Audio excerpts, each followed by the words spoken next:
역대하 18장 28절부터 19장 3절입니다. 역대하 18장 28절에서 19장 3절까지입니다. 제가 한 절, 여러분이 한 절 교독합니다. 역대하 18장 28절에서 19장 3절입니다.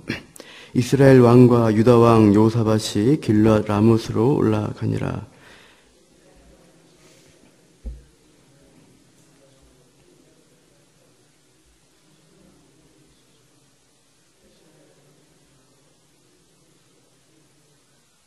아람 왕이 그의 병거 지휘관들에게 이미 명령하여 이르기를 너희는 작은 자나 큰 자나 더불어 싸우지 말고 오직 이스라엘 왕하고만 싸우라 한지라.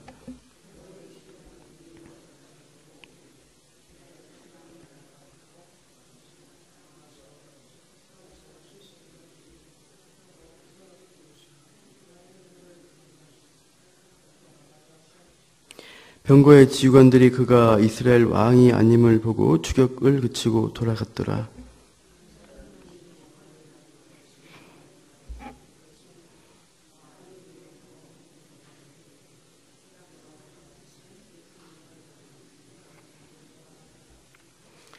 이날에 전쟁이 맹렬하였으므로 이스라엘 왕이 병거에서 겨우 지탱하며 저녁 때까지 아람 사람을 막다가 해가 질 즈음에 죽었더라.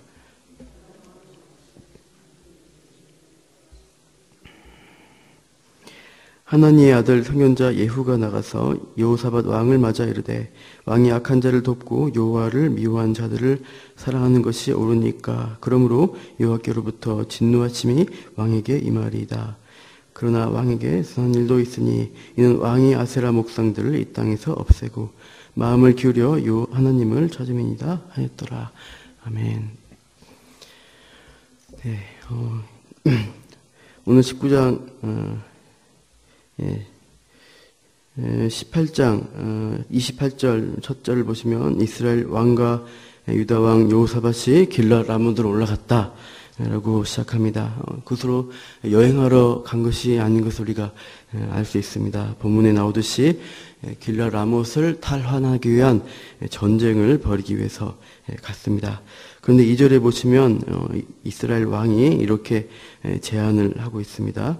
나는 변정하고 전쟁터로 들어가려 하노니 당신은 왕복을 입으소서. 갑자기 왜 이런 말을, 이런 제안을 했을 것인가? 그것은 앞에 있었던 사건들이 있기 때문입니다.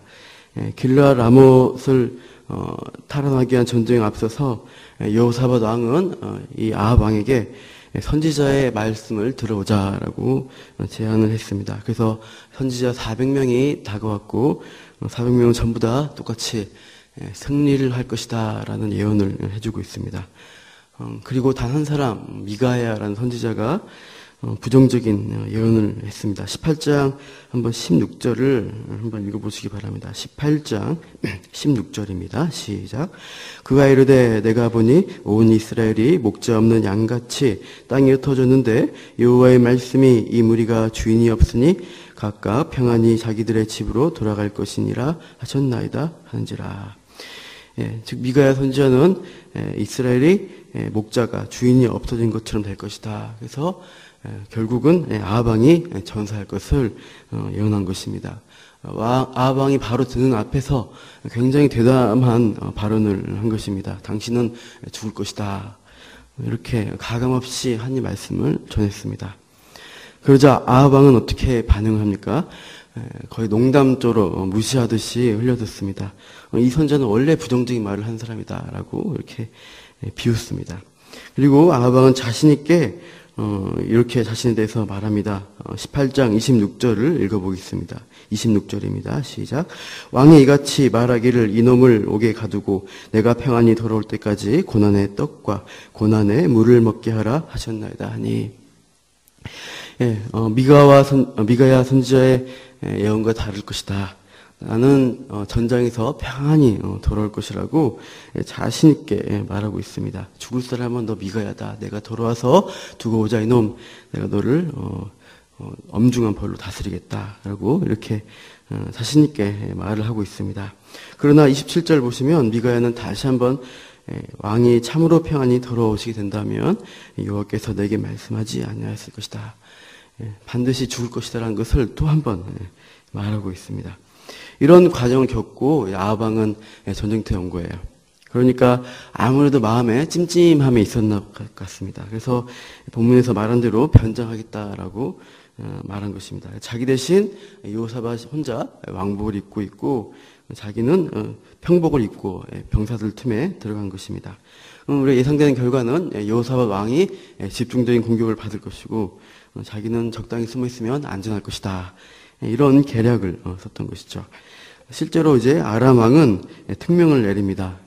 이스라엘 왕만 집중 공격하라. 그렇게 이 전쟁의 원흉이 바로 아합 왕이다. 이 아합을 죽여라라고 하면서 이제 아합 병사들이 이제 몰려들게 됩니다. 그래서 이렇게 덕이 오른 아람 군사들이 왕복을 입은 여호사밧을 이제 공격하기 시작합니다. 그래서 절체절명의 위기에 처한 여호사밧이 어떻게 하는가? 31절 보시면 중간에 여호사밧이 소리를 지르매라고 되어 있습니다. 뭐라고 질렀는지는 모르겠습니다. 그러나 그 소리 지름의 결과가 무엇인가 보니까 31절 마지막에 여호와께서 그를 도우시며 하나님이 그들을 감동시키사 그를 떠나가게 하셨다라고 되어 있어요. 하나님이 도우셨다는 말씀을 하고 있어요. 그래서 목숨을 구해주신 것을 말합니다. 아마 여호사밧의 소리 지름은 그의 부르짖음은 하나님을 향한 기도의 소리였다라고 할 수 있습니다. 여호와여 살려주옵소서, 제 생명을 구하여 주시옵소서라고 기도했던 것입니다. 그래서 최대 위기 순간에 여호사밧은 하나님을 찾고 구했고 그 하나님의 응답으로 목숨을 구할 수가 있었다는 것입니다. 아합의 장꾀에 의해서 대신 죽임을 당할 뻔했던 여호사밧은 이렇게 목숨을 겨우 살아났던 것입니다. 그런데 머리를 썼던 아합은 나는 왕 아니다라고 이렇게 병거 속에 꼭꼭 숨어 있었죠. 그런데 이게 무슨 일인가? 33절을 다 같이 읽어보겠습니다. 33절 시작.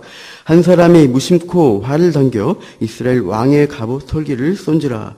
왕이 그의 병거 모는 자에게 이르되 내가 부상하였으니 내 손을 돌려 나를 진중에서 나가게 하라 하였으나. 무심코 쏜 화살이었습니다. 그 화살이 그 많은 군사들 틈에 또 병거 한 구석에 있었던 아합 왕에게로 직접 날아가서 그의 갑옷 솔기에 맞았던 것입니다. 아무도 아합 왕이 입고 있었던 갑옷은 이스라엘 병사들 중에 가장 좋은 품질의 갑옷이었을 것입니다. 가장 값비싸고 또 가장 튼튼하고 안전을 보장하는 갑옷이었겠다 할 수 있죠. 갑옷은 이제 흉배, 가슴을 보호하는 부분이 있고 또 하복부를 보호하는 부분이 있습니다. 몸통 위를 노려서 화살을 쐈어도 아마 충분히 막아냈을 것이고 아래 복부를 향해 쐈어도 막아냈을 것입니다. 그런데 이 두 갑옷이 연결된 부위 사이가 갑옷 솔기입니다. 근데 그 솔기에 화살이 들어간 것이죠. 아무리 뛰어난 명사수라도 그 솔기를 노리고 쏴서 명중시키기는 어렵다는 것입니다. 과연 그 화살은 누가 쐈을 것일까요? 우연히 무심코 쏜 화살이긴 합니다. 그러나 정확하게 명중되어서 그 많은 병사들 사이에 정확하게 갑옷 솔기를 파고 들었던 것입니다. 그 화살은 하나님이 쏜 것입니다. 정확한 타이밍에 정확한 각도로 날아가서 아합 왕의 갑옷 솔기 사이로 들어가서 아합 왕의 치명상을 입혔던 것을 우리가 이해할 수 있다는 것입니다. 여기서 우리는 보이지 않지만 살아서 역사하시는 하나님의 손길을 보게 됩니다. 사람은 속일 수 있습니다. 그렇지만 인간의 모든 것들을 주관하시는 하나님을 속일 수는 없다. 이것이 여기서 볼 수 있다는 것이죠. 제 아무리 똑똑하고 아무리 안전대책을 강구하더라도 하나님의 심판을 피할 수는 없었습니다. 아합 왕은 정한 때 정한 장소에서 이 심판을 받게 되었습니다. 우리는 보이는 사람을 두려기보다 보이지 않는 하나님을 두려워하고 하나님 앞에서 진지한 삶을, 정직한 삶을 살아야 할 것입니다. 보이지 않는 하나님의 다스림을 따라 사는 것이 겨우 우리가 생명을 유지하는, 또 생명을 얻는 길이다. 이것을 보여주고 있어요. 이 우연이라는 사건은 성경의 곳곳에 나오고 있습니다. 우연을 통해 일하신 하나님의 역사가 선하게 역사하시는 것은 룻에게도 일어났습니다. 제가 룻기 2장 2절을 한번 읽어드리겠습니다. 2장 2절 3절입니다. 모압 여인 룻이 나오미에게 이르되 원하건대 내가 밭으로 가서 내가 누구에게 은혜를 입으면 그를 따라서 이삭을 죽겠나이다 하니 나오미가 그에게 이르되 내 따라 갈지어다 하매 룻이 가서 베는 자를 따라 밭에서 이삭을 줍는데 우연히 엘리멜렉의 친족 보아스에게 속한 밭에 이르렀더라. 마침 보아스가 베들레헴으로부터 와서라고 되어 있습니다. 룻은 아주 먼 자기의 모압 땅을 지나서 베들레헴 땅으로 시어머니를 따라서 여기까지 왔습니다.